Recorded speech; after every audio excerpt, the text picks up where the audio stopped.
paz de nosso Senhor e Salvador Jesus Cristo, meus irmãos, que alegria poder recebê-los mais uma vez em nossa sala de aula virtual para mais uma de nossas pré-aulas. As pré-aulas do currículo das lições bíblicas da Casa Publicadora das Assembleias de Deus no Brasil. Nós estamos vendo esse terceiro trimestre do ano de 2025 com o tema A Igreja em Jerusalém. Doutrina, comunhão e fé. A base para o crescimento da igreja em meio às perseguições. E trataremos hoje a lição de número 7, lição prevista a ser aplicada e apresentada na manhã de domingo do dia 17 de agosto de 2025, e teremos o tema, uma igreja que não teme a perseguição. Antes de nós adentrarmos em nossos comentários, é importantíssimo que você se inscreva nas redes da Assembleia de Deus Floresta. Elas estão aparecendo aqui, ó. Se inscreva também e peça para entrar lá no nosso grupo do WhatsApp.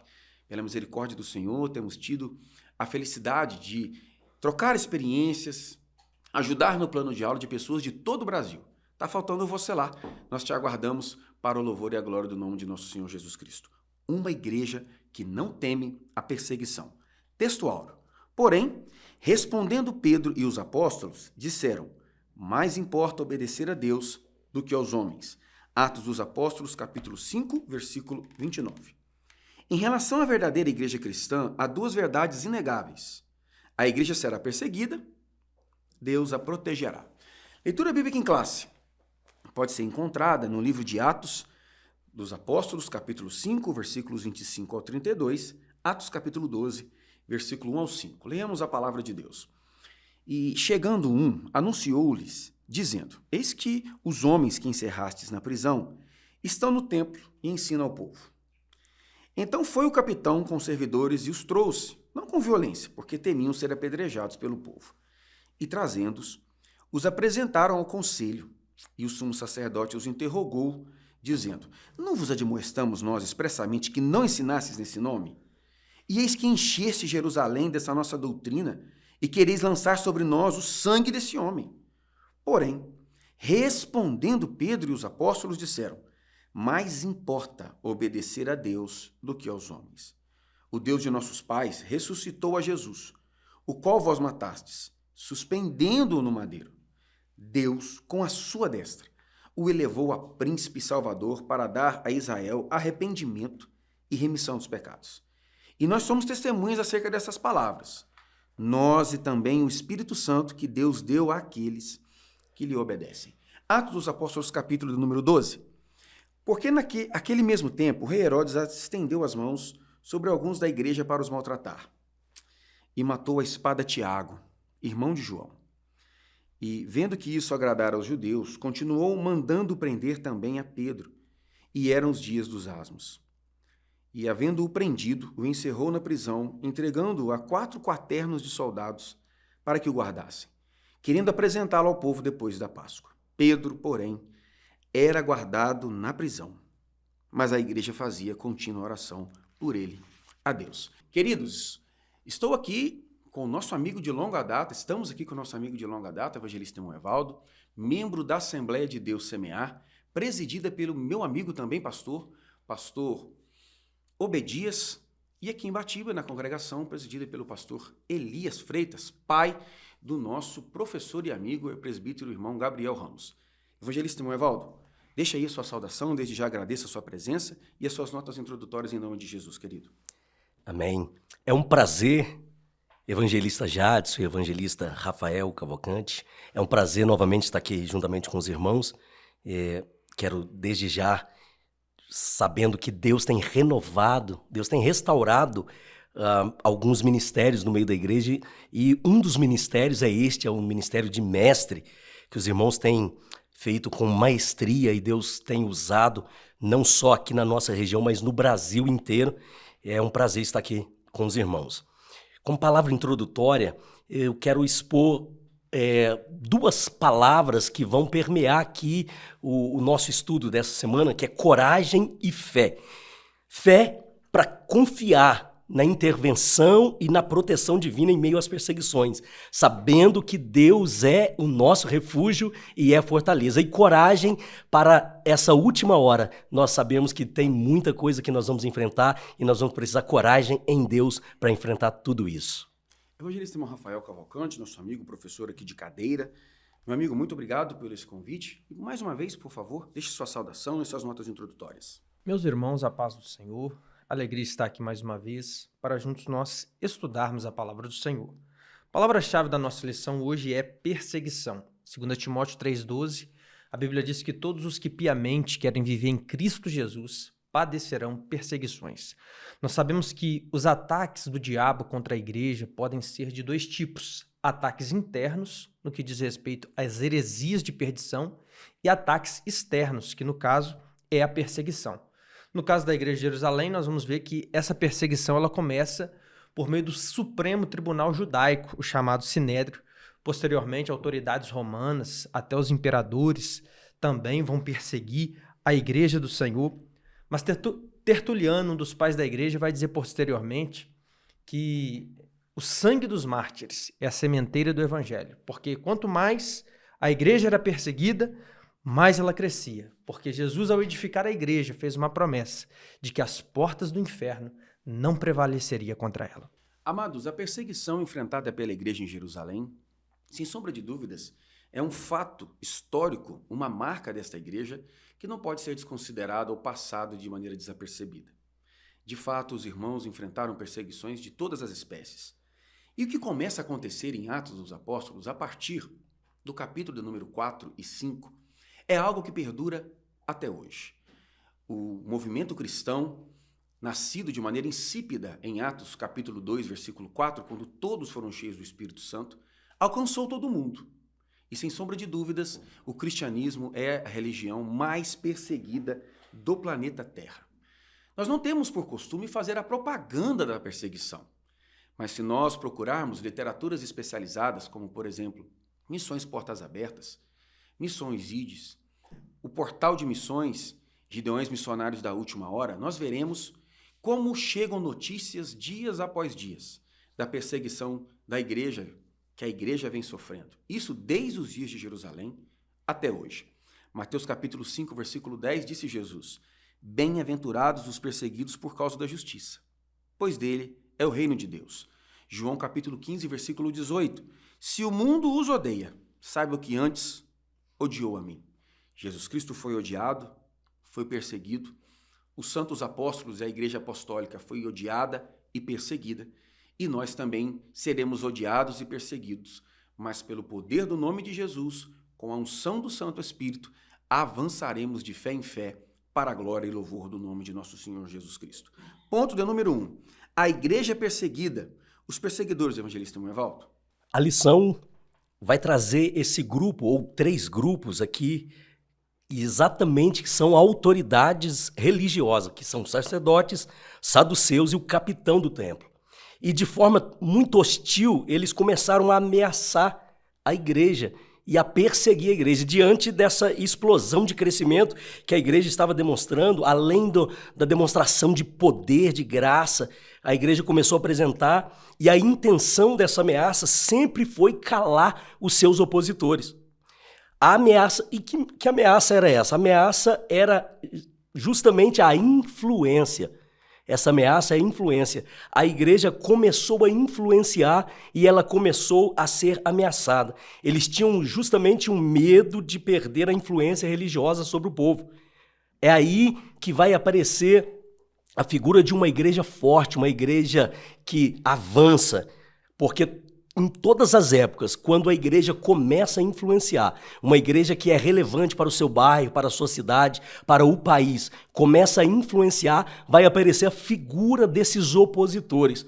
E esses opositores, geralmente, eles ou vão estar de forma velada, às vezes nem tão velada assim, disfarçado, que não estão disfarçando mais, mas vão atacar. E é justamente o cristianismo, ele foi colocado como seita, como os hereges, e uma igreja, eu estou dizendo uma igreja bíblica, uma igreja que influencia, uma igreja que não faz acordos esdrúxulos, né, estranhos, doutrinas esdrúxulas da palavra, que não fere a palavra. Toda vez que ela começar a influenciar, vai aparecer a figura dos opositores. E aqui é a uma oposição religiosa. Evangelista Rafael, os perseguidores. O comentarista, no início desse ponto, nos lembra que em Atos capítulo 5, 3 perseguidores são mencionados: os sacerdotes, responsáveis pela religião judaica, os saduceus, que eram um partido político religioso materialista dos tempos de Jesus, que não acreditavam em anjos nem em ressurreição, e também o capitão do templo, que era a autoridade policial responsável pela segurança do templo. Estes 3 se posicionaram para perseguir a igreja. Mas para resistir à perseguição em qualquer tempo, a igreja sempre vai ter 3 armas, que é a oração, o jejum e a palavra.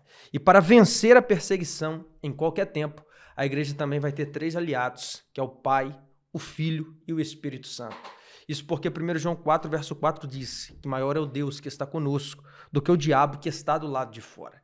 Paulo, o apóstolo que de perseguidor se tornou um perseguido por causa da graça e por causa do encontro com o Senhor Jesus no caminho de Damasco, ele vai nos lembrar em Romanos capítulo 8, a partir do verso 35, que a perseguição é uma das coisas, entre tantas, que não pode de nenhuma forma nos separar do amor de Deus que está em Cristo Jesus. Amados, o que nós podemos constatar deste relato, dessa narrativa bíblica, é que a perseguição empreendida pelos opositores da cruz de Cristo, percebida nos capítulos 4, 5 e seguintes do livro de Atos dos Apóstolos, tem uma forma, uma metodologia. Eu gostaria que o professor trabalhasse a questão da perseguição sob a ótica da sistemática da perseguição, ou uma perseguição sistemática. Ou seja, não se deu de maneira desorganizada e orgânica, muito pelo contrário. A perseguição empreendida contra a igreja, na perícope que lemos aqui na leitura bíblica em classe, apresenta-nos como o reino das trevas tomou da instrumentalidade de instituições políticas e religiosas da época para impor o sufocamento da voz da igreja. Temos, portanto, aqui 3 classes. Os sacerdotes. Qual o motivo aparente? Eles viam a pregação sobre Jesus como uma ameaça à sua autoridade religiosa e ao sistema do templo. Ou seja, a consequência da frutificação da pregação do Santo Evangelho teria como consequência o esvaziamento de autoridade eclesiológica e espiritual dos sacerdotes. O capitão da guarda, qual o motivo? Considerava que a pregação do templo causaria desordem, distúrbio e ameaçaria a ordem pública. Ou seja, a pregação do evangelho, ela removia os marcos sistêmicos de corrupção que sustentavam essas 3 classes. E essa, entre aspas, desordem pública nada mais foi do que um pretexto para perseguir a igreja. Por fim, os saduceus. A mensagem cristã centralizava-se na ressurreição de Jesus, o que confrontava diretamente as suas doutrinas. Os saduceus se levantam sob o argumento de que estão defendendo a sã doutrina do judaísmo então praticado. Enquanto, na verdade, nós sabemos da proximidade que eles tinham com a aristocracia religiosa da província da Judéia e como eles eram favorecidos por diversas maneiras. De todo modo, o que nós podemos compreender é que a perseguição contra a igreja de nosso Senhor e Salvador Jesus Cristo é uma perseguição organizada, vinda do inferno e que toma as instituições públicas e os órgãos de governo para, com uma roupa ou uma corapaça de legalidade, calar a voz da igreja. Mas as portas do inferno não prevalecerão contra ela, porque o evangelho que a igreja prega sob a autoridade do nome de Jesus. Ponto número 2. As esferas de perseguição, evangelista Moevaldo. Observa que são 2 ambientes que vão acontecer essas esferas, o ambiente político e o ambiente religioso. Aqui são apresentados fatos históricos. A história que está dizendo que é por causa dessa perseguição religiosa é que os apóstolos serão presos e essa perseguição vai começar a aumentar na figura política do rei Herodes. Ele vai, assim, aumentar a temperatura da perseguição de uma tal forma que a perseguição vai se dar com mortes, com execução de gente, de pessoas, dos apóstolos, de servos de Deus, serão executados. E o objetivo, a intenção é parar o testemunho de um povo. É justamente aqui que eu quero citar Pedro 4,12, que diz: amados, não estranheis a ardente provação que vem sobre vós para vos tentar, como se coisa estranha vos acontecesse. O que Pedro está alertando já a igreja? Pedro está justamente nesse contexto, porque ele sabe que ele está sendo perseguido e fatidicamente ele foi morto.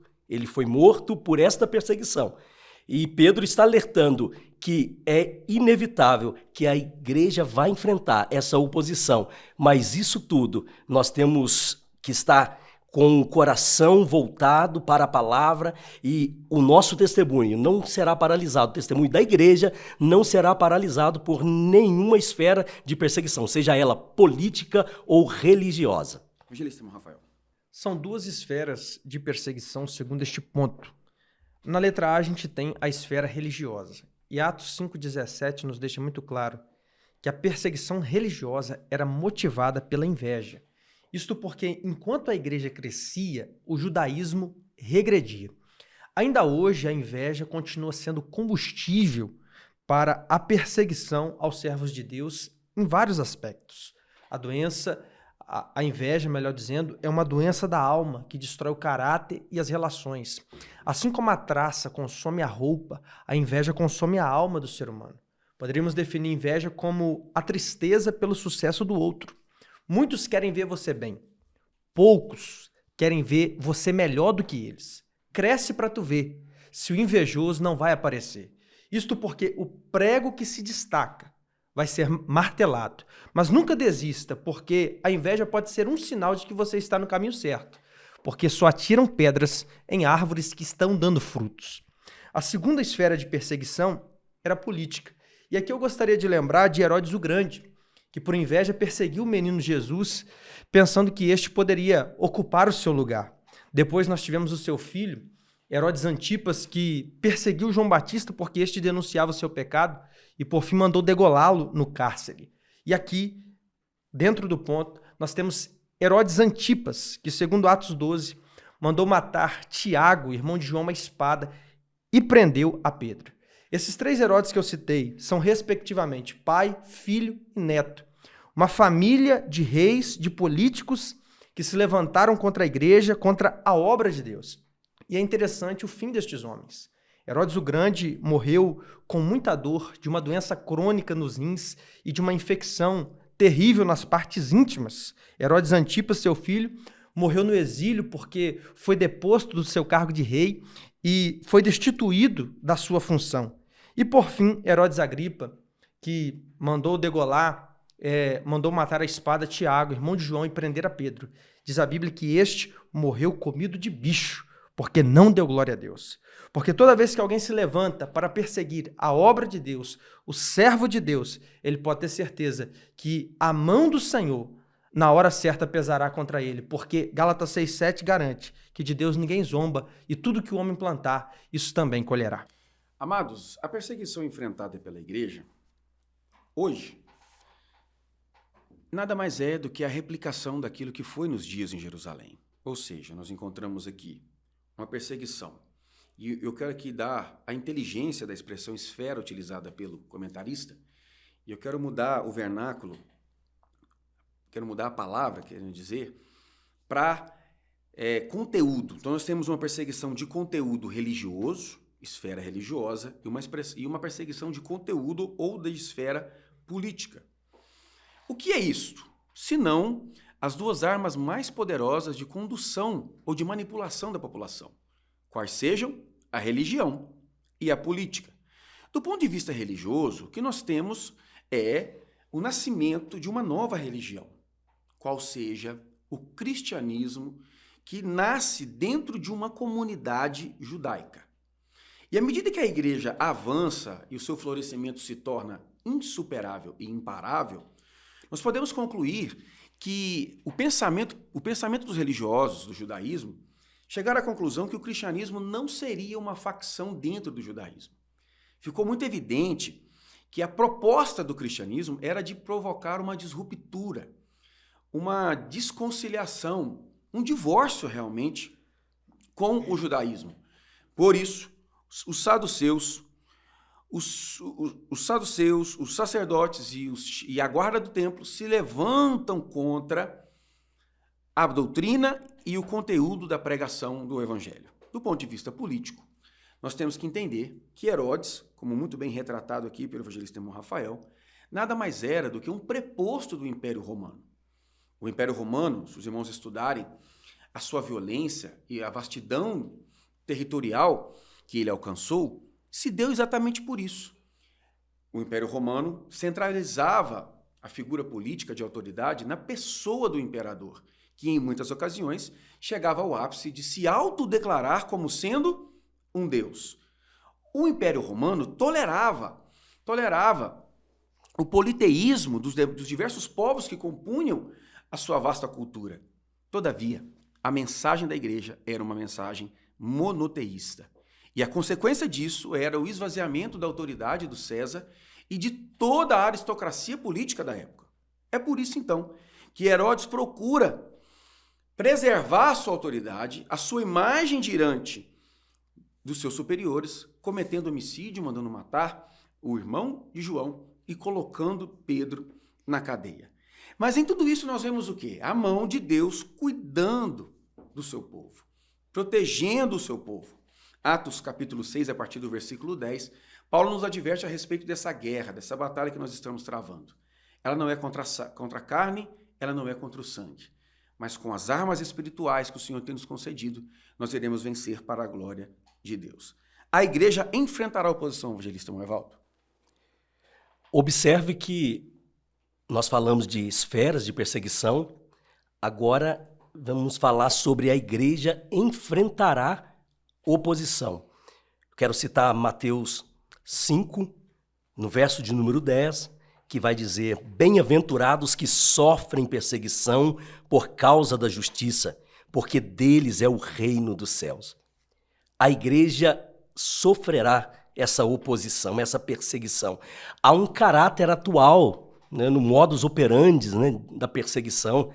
É por isso que o texto bíblico ele é vivo, a palavra é viva, ela é eficaz, porque Jesus já está dando o alerta, Jesus está alertando. É fato, a igreja precisa estar preparada, porque a igreja sofrerá esta oposição.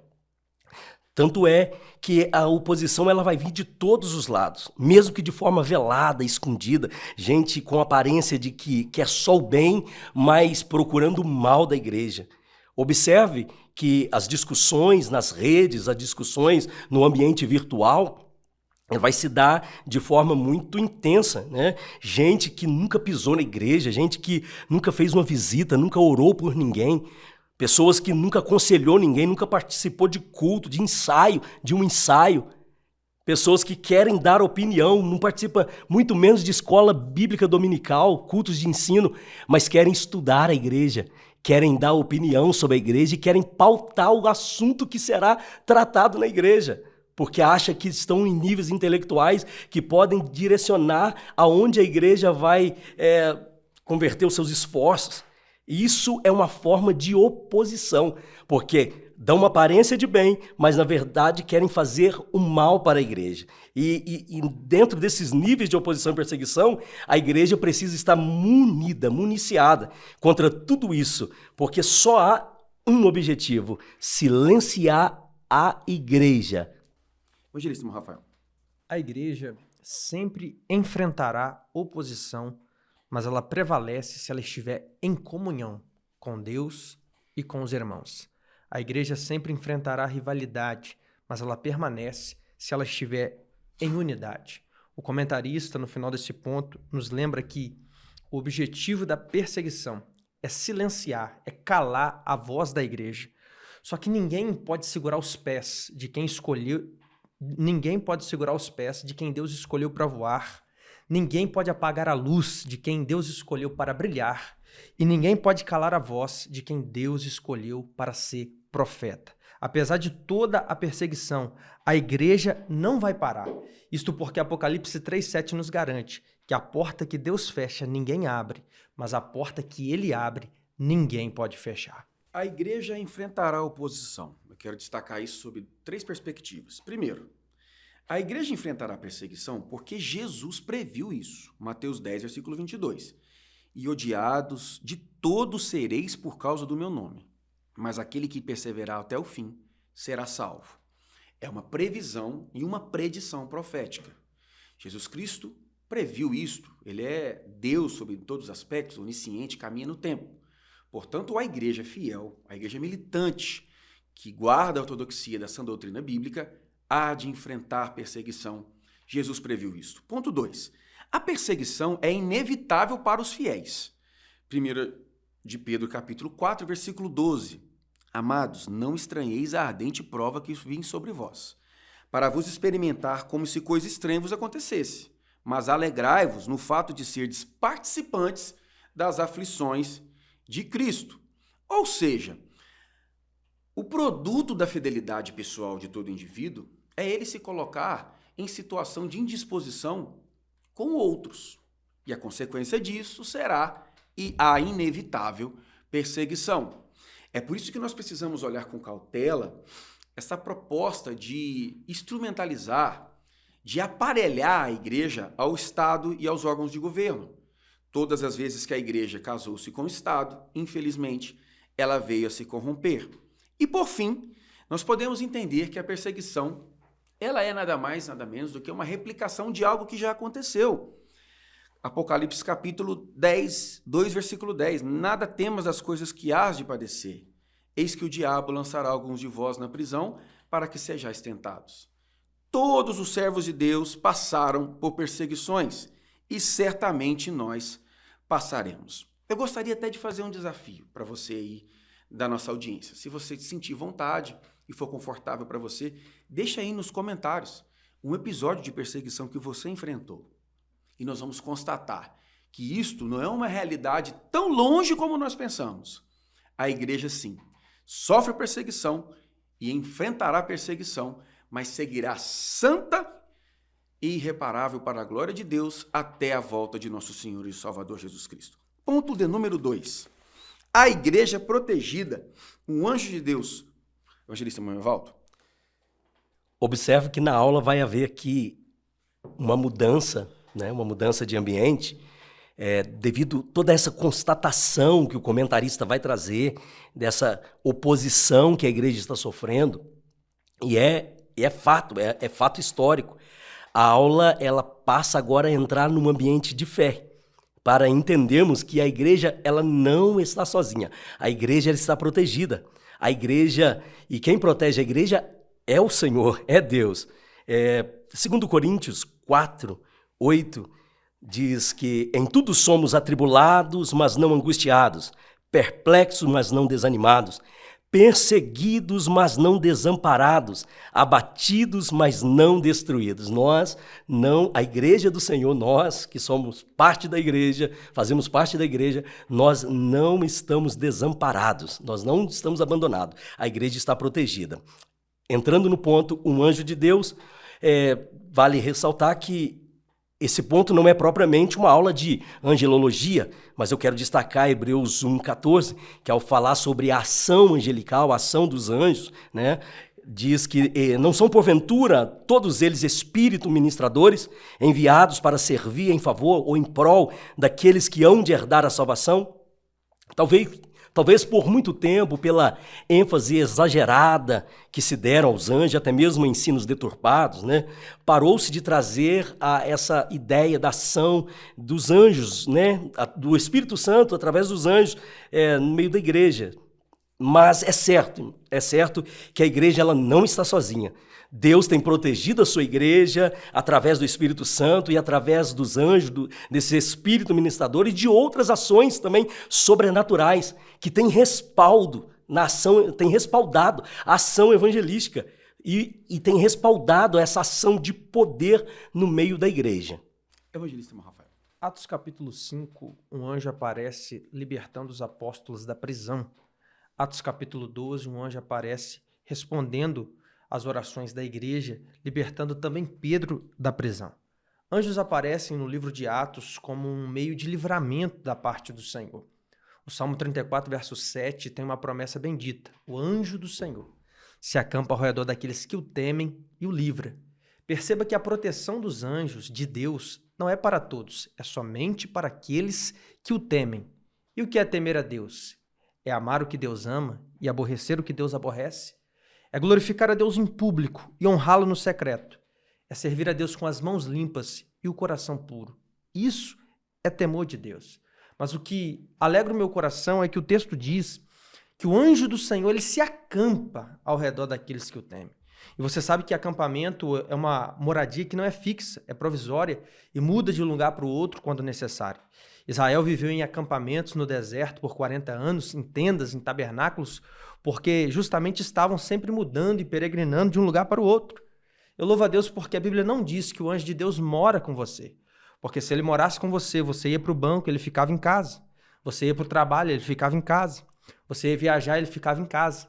Mas a Bíblia diz que o anjo do Senhor, ele se acampa ao redor daqueles que o temem e o livra. Se ele se acampa, ele muda de acordo com a necessidade. Ele muda de acordo com o que você muda e de acordo com o seu movimento. Aonde você estiver, o anjo do Senhor se acampa ao seu redor para livrar você de todo mal. Essa é uma promessa bendita que nós podemos invocar, que nós podemos desfrutar, que nós podemos agradecer e que nós podemos tomar posse para a glória de Deus. Amados irmãos, os anjos do Senhor, os espíritos ministradores que estão em favor daqueles que buscam a vontade de Deus, são personagens constantes em episódios de perseguição e de prova em que os santos apóstolos enfrentavam na era apostólica. Nós podemos ver anjos do Senhor livrando Paulo, Pedro, os anjos de Deus tirando Pedro da prisão, libertando os apóstolos da prisão. O comentarista aqui vai dizer, eles estiveram presentes com Pedro na prisão, com Filipe na missão evangelística, em missão na casa do centurião romano e com o apóstolo Paulo em alto mar. Os anjos do Senhor estão ao redor daqueles que temem ao Senhor e os livram. Todavia, o que nós precisamos fazer aqui como ressalta teológica objetiva e importante é nós rechaçarmos culto aos anjos. Os anjos são espíritos auxiliadores, não recebem adoração, não recebem veneração, e nós precisamos entender quais são os seus papéis, ou qual o seu papel no que diz respeito à ajuda à igreja. De certo é que a nossa confiança não está nos anjos, a nossa confiança está no poderoso nome de Jesus e na proteção que o Deus da Bíblia investe ao nosso favor. Os anjos nada mais são, nada menos são do que um instrumento que Deus utiliza em favor daqueles que proclamam o Santo Evangelho. A intercessão da igreja, evangelista Evaldo. A intercessão. Segundo o dicionário Rowes, intercessão é o ato ou efeito de fazer um pedido em favor de alguém, uma súplica, uma mediação para obter um favor. Então, dentro dessa perspectiva, a igreja do Senhor tem esse papel de fazer súplica, muito mais do que fazer súplica. A igreja tem o papel de fazer intervenções sobrenaturais através da oração. E é o que a igreja tem feito. Lucas aqui está destacando exatamente isso. Lucas está mostrando que há uma ação de anjos acontecendo, há um trabalhar de Deus, o poder de Deus com sinais, prodígio, maravilha, mas isso tudo está acontecendo sob a égide, né? Está acontecendo sob o amparo ali, o respaldo da oração e da intercessão. A intercessão, eu gosto sempre de falar isso, a intercessão, além de tudo, é uma demonstração de amor, né? De cuidado, sem sombra de dúvida. A intercessão, quando a igreja está em intercessão, a vontade de Deus, ela vai prevalecer. A igreja, ela busca até compreender a vontade de Deus. A intercessão tem esse papel de que Deus possa cumprir a sua vontade. A gente tem propósito, a gente tem clamor, a gente tem pedido, mas quando a igreja está intercedendo, a igreja sabe que a vontade de Deus é que vai prevalecer. Eu até gosto dessa citação, que é uma citação que tem um lugar comum, né? Que é, a gente precisa orar, a gente precisa interceder, não até Deus ouvir a nossa voz, mas até que a gente consiga ouvir a voz de Deus. Eu gosto muito dessa citação. Ore não até Deus ouvir a sua voz, mas até você ouvir a voz de Deus. É isto que a igreja faz. Ela ora até ouvir o que Deus tem para ela. Paulo, em 2 Tessalonicenses 3:1, ele está pedindo oração, ele pede oração pelo trabalho evangelístico e além dele pedir oração, ele vai orar também pelos seus. Ou seja, a oração intercessória, ela tem o seu lugar na Bíblia. E a igreja, ela é movida através da oração intercessória. Se a gente observar bem, a gente termina por orar às vezes mais quando a gente está em comunhão, quando a gente está no corpo, a igreja orando, a gente ora mais pelas pessoas, pelos outros, do que propriamente pela gente. Isso é oração intercessória. É esse o papel da igreja. É orar pedindo a intervenção de Deus através da oração. Evangelista Rafael. Atos capítulo 12, por causa da perseguição, Tiago, irmão de João, foi morto e Pedro foi liberto em resposta à intercessão da igreja a seu favor. É interessante que uns glorificam a Deus na morte, outros glorificam a Deus na vida. Esse Tiago, que foi morto à espada, o irmão de João, foi o primeiro apóstolo a morrer. E é interessante que ele é a antítese do seu irmão João, porque Tiago, ele morre à espada e João morre de velhice. Tiago foi o primeiro apóstolo a morrer, João foi o último apóstolo a morrer. E Tiago, o apóstolo, não escreveu nenhum livro do Novo Testamento, porque a epístola de Tiago que nós temos no Novo Testamento não foi escrita por Tiago, apóstolo, mas foi escrita por Tiago, irmão do Senhor. Em contrapartida, seu irmão João escreveu o Evangelho, 3 epístolas e o Apocalipse. Depois da morte desse Tiago, a igreja reforça as orações por Pedro, intercede mais intensamente por ele. Atos 12, verso 5, diz que a igreja fazia contínua oração por ele. E o que eu acho interessante é que na noite em que Pedro foi liberto, em resposta às orações da igreja, o texto diz que ele estava dormindo. Tanto que quando o anjo de Deus o retira da prisão, ele contava que fosse um tipo de sonho ou uma visão de tão tranquilo que ele estava e dormindo ele estava. Mas se Tiago tinha acabado de ser morto e Pedro poderia ser o próximo a morrer, como ele poderia estar tão tranquilo? É porque em João 21, verso 18, Jesus tinha feito uma promessa a Pedro, de que ele ficaria velho. Jesus disse, um dia, Pedro, você vai ficar velho e alguém vai te cingir e vai te levar para onde você não quer ir. Nesta ocasião, Pedro ainda não era velho e por isso ele dorme tranquilo e sossegado, porque quem tem promessa tem paz, quem tem promessa descansa, porque Deus vela pela sua palavra para a cumprir. Tiago capítulo 5, versículo 16, nos informa a palavra de Deus. A oração feita por um justo pode muito em seus efeitos. A oração pode muito, mas ela não pode tudo. Talvez essa seja a resposta mais adequada para nos dar o sentido do porquê Deus não livrou Tiago da prisão e, por consequência, também o livrou da morte.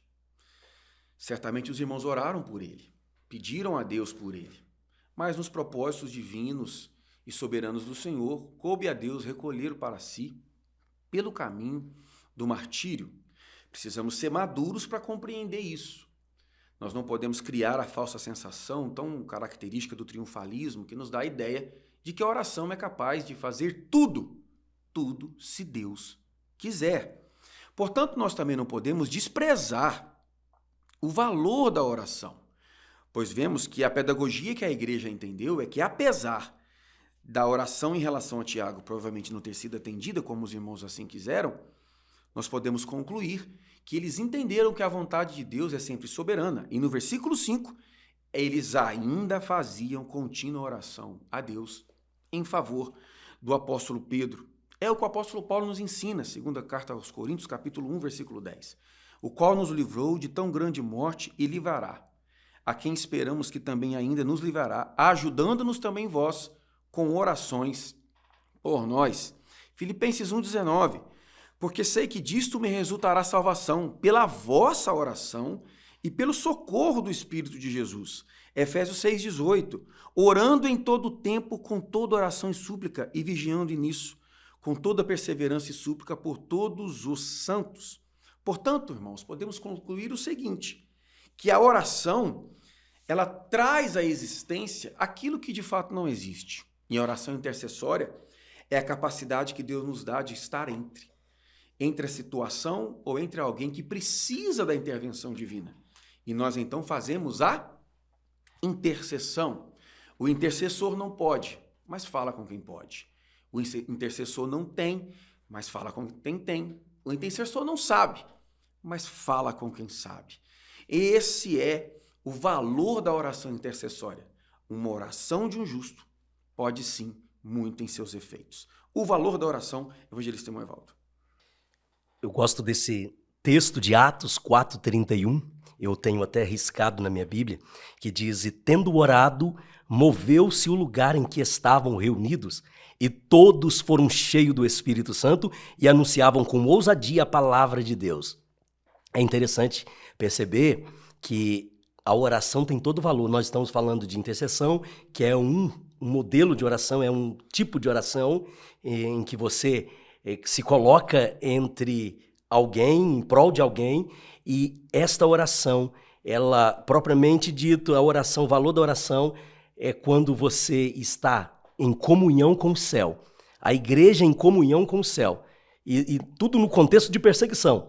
No contexto de perseguição, no contexto de afronta, de oposição, a igreja em comunhão com o céu precisará estar orando. E a oração, ela precisa ser parte da vida da igreja. E a gente sabe que nós temos círculos de oração, existem algumas igrejas que têm grupos de intercessão, outras igrejas têm ministérios de intercessão, mas eu gostaria, até pelo alcance aqui do canal, eu gostaria de fazer uma provocação. Por que não inserir na liturgia do nosso culto, tirar ali um tempo no meio do culto, nem antes e nem depois, no meio, ao invés de nós cantarmos 10 louvores com 3, 4 minutos, às vezes 5 minutos cada um, por que não tirar aí um tempo de uma saudação de 5 a 10 minutos e no meio do culto fazer uma oração? Levar a igreja ou de joelho ou em pé. Eu gostaria de fazer essa provocação, porque a gente tem visto muitas pessoas falando, muita gente cobrando a respeito da oração, dando o valor que ela merece mesmo, a oração, mas quando a gente fala para colocar, inserir na liturgia do culto, parece que há um embate. Mas eu gostaria de fazer essa provocação, de tão importante que é o valor da oração. Excelente provocação. Evangelíssimo Rafael. A oração, meus irmãos, é algo valiosíssimo para a vida cristã. John Wesley disse que a oração é a respiração da alma do crente. Ou seja, o crente que não ora, das duas uma, ou está morto, ou está quase morto, porque não existe relacionamento com Deus sem oração, pois nenhum relacionamento sobrevive sem diálogo. Poderíamos também dizer que a oração move o braço daquele que move o mundo. A oração te tira do natural para o sobrenatural. Poderíamos ainda dizer sobre a oração que ela é a melhor ferramenta para o oleiro moldar o seu vaso. Ou seja, a oração ela aperfeiçoa o caráter cristão, pois o hábito de falar com Deus vai mudar o teu hábito de falar com os homens e de agir com os homens. Quanto mais você ora, mais você melhora. Ficar de joelhos diante de Deus é a melhor maneira para ficar em pé diante dos homens. Orar antes é depender de Deus. Orar depois é agradecer a Deus, mas orar sempre é comunhão com Deus. A Bíblia, em 1 Tessalonicenses 5,17, diz o quanto você deve orar. Orai sem cessar. Se você orar sem cessar, já está bom, não precisa passar disso. Valorize a oração, porque os teus joelhos te levarão mais longe do que os teus pés. A oração, pelo seu valor, me permite apresentar-lhes aqui algumas razões. Primeiro, a oração é um meio de receber respostas. Mateus 7, versículos 7 e 8. Pedi e dar-se-vos-á, buscai e encontrareis, batei e abrir-se-vos-á. A oração é uma arma em tempos de aflição. Filipenses 4, 6. Não estejais inquietos por coisa alguma, antes as vossas petições sejam em tudo conhecidas diante de Deus pela oração e súplica com ação de graças. A oração como fonte de poder espiritual. Atos 4:31. E, tendo eles orado, moveu-se o lugar em que estavam reunidos e todos foram cheios do Espírito Santo e anunciavam com ousadia a palavra de Deus. A oração fortalece a fé. Hebreus 4:16. Cheguemo-nos, pois, com confiança ao trono da graça, para que possamos alcançar misericórdia e achar graça, a fim de sermos ajudados em tempo oportuno. A oração protege e liberta. Salmo 34:17. Os justos clamam, e o Senhor os ouve, e os livra de todas as suas angústias. Meu querido professor, no momento da explanação da sua aula, trabalhe sobre a cultura da oração. Infelizmente, essa tem sido uma marca de nossa identidade que tem sido um pouco negligenciada. Nós precisamos entender isso, que a cultura de oração é o que molda a espiritualidade e a saúde de uma igreja. A oração está para a igreja como uma das asas do pássaro está para o passarinho. Se uma das asas é a palavra, a outra asa, sem sombra de dúvidas, é a oração. Oremos em todo o tempo. Esta é a vontade de Deus, em o nome de Jesus. Amados, nós já estamos a chegar no tópico de número 3. A igreja destemida. E você ainda não deixou seu comentário, não curtiu esse vídeo, não se inscreveu em nossas redes, faça isso e nos ajude a proclamar o Santo Evangelho de Jesus. O testemunho com poder, evangelista Moevaldo. Testemunhar o quê? Que poder é esse? Testemunhar nessa lição, nesse tópico, é testemunhar a fé. É justamente a fé. Testemunhar no poder da fé. Não foi a perseguição que parou os discípulos, não. Pelo contrário, a perseguição foi uma injeção de ânimo. Quanto mais perseguiam eles, maior era o desejo, a vontade, o anseio de testemunhar a respeito dessa fé. Foi uma ação de Deus, uma ação sobrenatural que capacitou com ousadia a eles o poder do Espírito Santo para ele testemunhar com poder. Aqui é apresentado o assunto da igreja, que nasce a partir dessa nova visão, a igreja que nasce a partir dessa munição do Espírito Santo para revelar o amor de Deus ao mundo. Esse testemunho é para revelar o amor de Deus ao mundo. Uma igreja batizada pelo fogo do Espírito Santo, uma igreja que está cheia do fruto do Espírito, né? Lucas 10, 19 diz que eis que eu vos dou poder para pisar serpentes e escorpiões e sobre toda a força do inimigo e nada vos fará dano algum. Lucas 10, 19. Jesus está chamando aqui os seus discípulos, está enviando eles para uma grande missão. E que missão seria esta? Era a missão de testemunhar com poder. Surpreendentemente, o versículo posterior, depois de toda essa demonstração de poder, o Senhor vai frisar o grande objetivo do testemunho da igreja, de testemunhar com poder. Olha o que diz o versículo posterior, em Lucas 10, 20.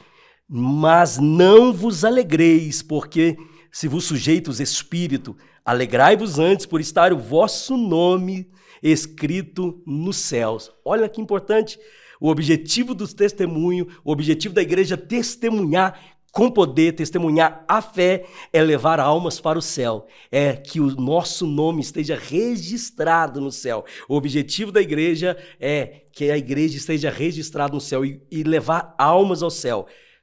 Isso é o papel da igreja, testemunhar com poder, e é no poder da fé que nós vamos levar almas ao conhecimento da palavra do reino de Deus. Evangelista Rafael.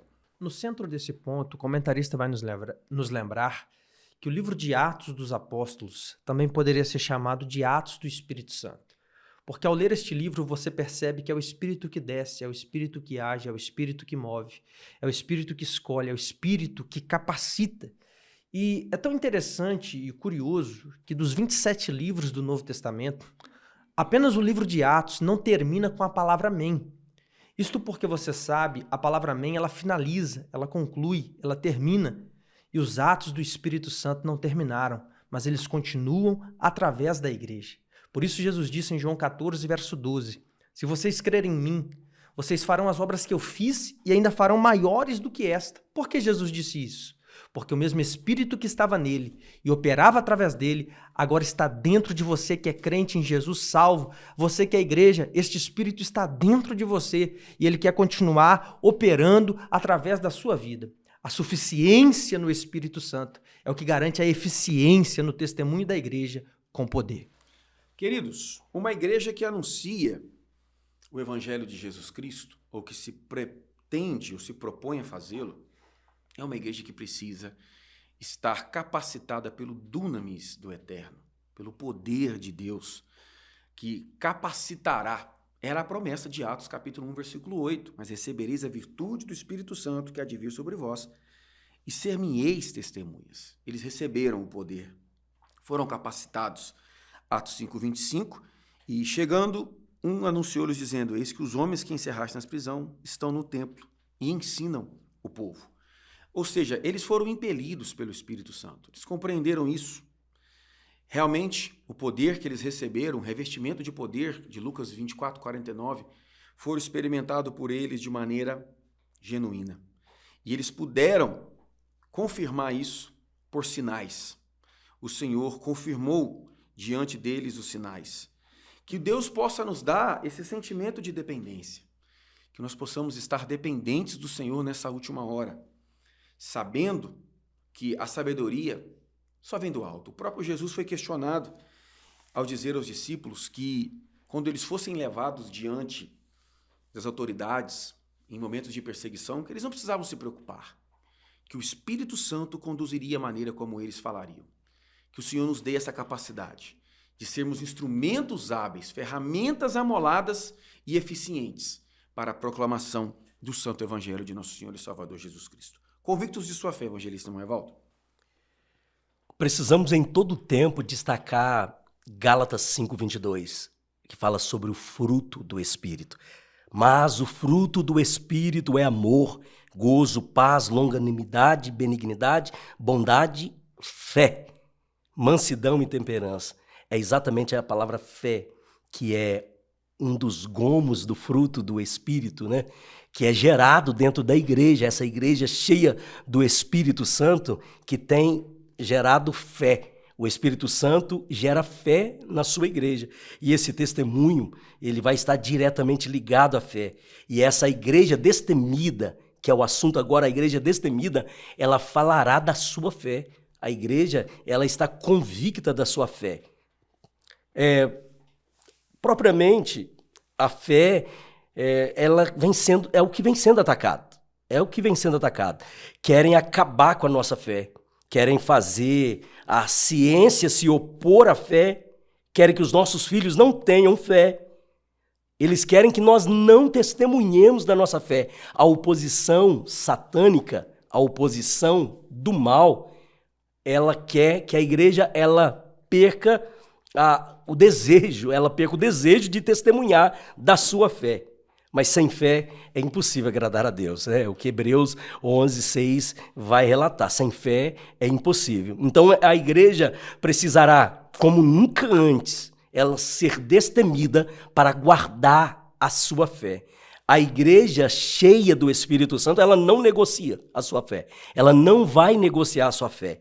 Mesmo diante das oposições, das perseguições, dos ataques, dos falsos ensinos impostos por agentes do mal a serviço de Satanás, a igreja vai continuar destemida, a igreja seguirá convicta da sua fé e nada abalará a fé da igreja. É interessante, a gente percebe e a gente gosta de usar o texto nos cultos fúnebres, né? De guardar a fé. Acabou a carreira e guardou a fé. Olha quão importante é guardar a fé. E nós, nesse ambiente de oposição, nesse ambiente de perseguição, nós vamos ser confrontados como nunca antes. Seja em todos os ambientes, seja no ambiente educacional, seja no ambiente de trabalho, seja no ambiente do seu natural, no seu dia a dia, você vai ser confrontado a não guardar a sua fé. E nós precisamos terminar nossa carreira guardando a nossa fé. Evangelíssimo Rafael. Mesmo a igreja sendo perseguida, ela não parava porque ela tinha convicção da sua fé. Um exemplo dessa convicção é o apóstolo Paulo, que ao escrever a sua segunda carta a Timóteo, que é o seu último escrito, ele estava à beira da morte, ele estava prestes a ser decapitado em Roma.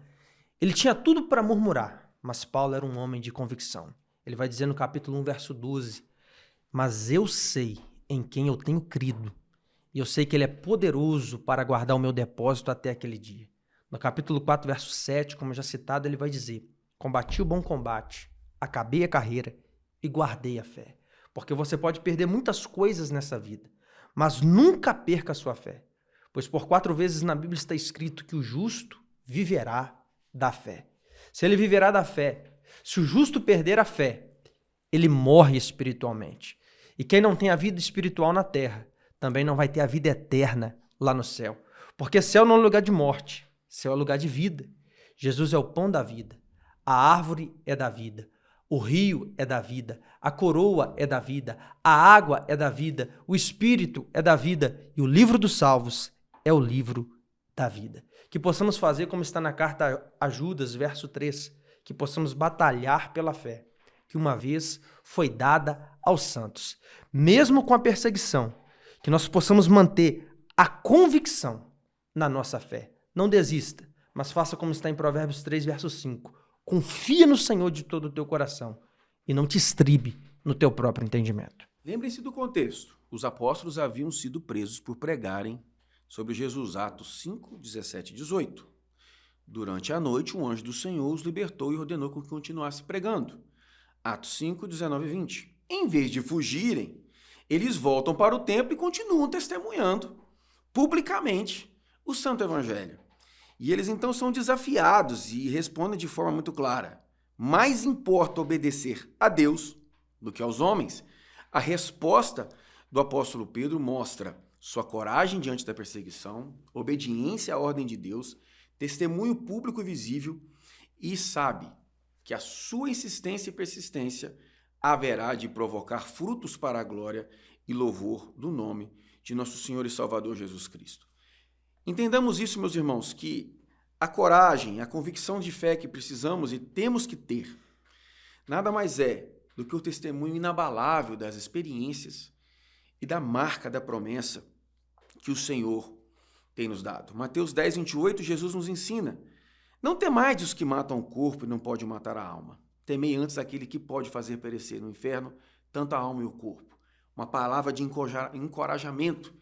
Preguemos o Evangelho, porque é maior o que estar conosco do que o que está no mundo. Eu sei que o tempo que nós estamos vivendo no Brasil, esse anacronismo institucional, essa briga entre os três poderes da República, nos desafia todos os dias a pensarmos duas vezes, a falar o que passa em nossa cabeça, especialmente no que toca à denúncia das injustiças e a pregação contra a imoralidade sexual e coisas do gênero. Nós somos levados a pensar uma, duas, três vezes, mas precisamos confiar que o Senhor está no controle de todas as coisas e que contra a Igreja de Cristo, porta de inferno algum prevalecerá. Evangelista Moevaldo, muito obrigado por sua participação. Deixe sua conclusão em nome de Jesus, meu querido. Há uma preparação da igreja a cada dia pelo Espírito Santo para o que nós vamos enfrentar.